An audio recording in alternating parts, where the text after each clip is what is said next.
You mentioned meditation apps, and I think a lot of people find them very accessible and very useful. Are there other sorts of tools that people should look into that might help? For example, one of the things I've tried before was a sensory deprivation tank, and I've done it twice before, and that's probably the closest thing that I've ever gotten to what you describe as a transcendent state.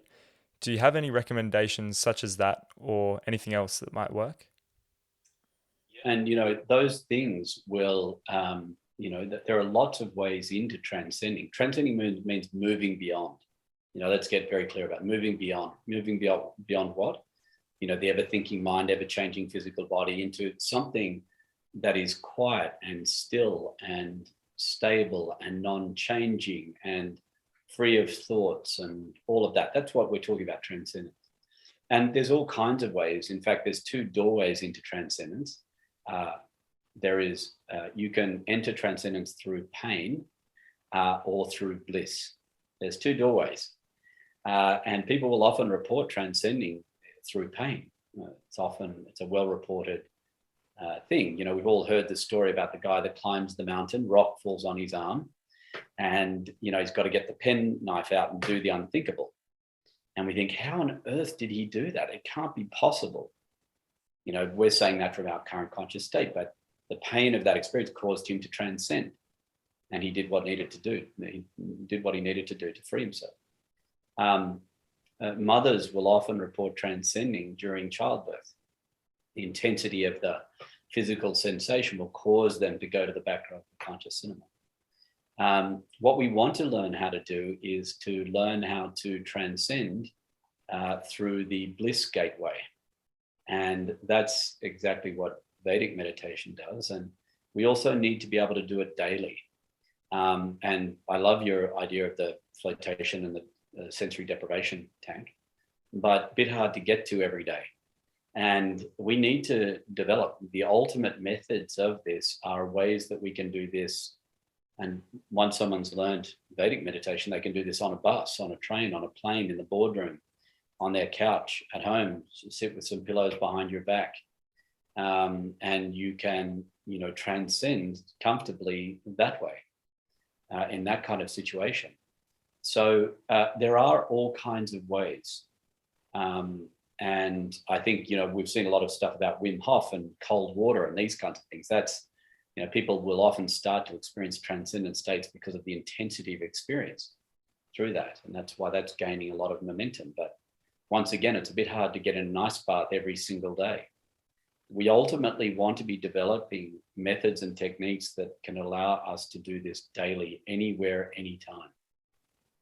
Because otherwise, if we have all these other prerequisites inside of the dynamics and busyness of life, then it becomes too hard, and we're not going to get enough of this, enough of it that is required to be able to allow us to operate in these broader, more elevated conscious states more consistently. So yes, plenty of other ways through, and I don't recommend you climbing a mountain, dropping a rock on your arm, to find out. There's much more comfortable and elegant ways to do it.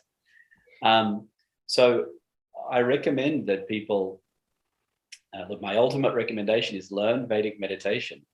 It's incredibly simple. The correct mantra passed on correctly with correct instruction.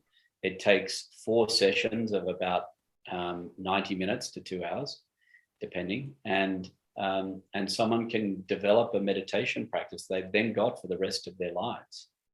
And it takes a little bit of time and effort and energy and some financial commitment. But once you've got it, you've got it.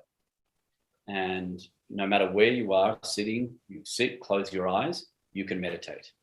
And that is an ultimate practice.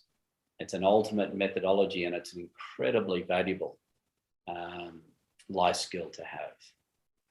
Meditation really, I believe, it's mental. It's what I refer to as mental and emotional hygiene. We wash our body every day and we brush our teeth twice a day. We are now in a world where we need to mentally and emotionally, purify and flush daily, twice daily preferred. And when someone knows how to meditate, and it's a very comfortable experience, 20 minutes is a breeze, and in fact, incredibly pleasant. And in fact, you look forward to it. It's not a chore, it's great. Just can't wait to get in the chair to have that 20 minutes of deep rest and relaxation. It's a delightful thing. But as a first port of call, the apps are fantastic. But I think it's very important. Part of what I'm trying to let people know is that there are, as with all things, there's grades in things. And they are a wonderful thing. They're, as you mentioned, accessible and available. And lots of people are taking their first step into that space with those. And that's a wonderful thing. But we also need to be aware of the fact that there are practices that are much more developed and sophisticated and deliver experiences comfortably and easily. And so, first port of call is the apps. Have a go. And then if you start getting interested and you want to take it into the next level, then Google Vedic Meditation wherever you live and find out where the closest teacher is, and go and invest in learning how to meditate really successfully and comfortably, and know what you're doing rather than being all ambiguous about it. And then it's something you've got forever. And it's just such a valuable life skill in this day and age.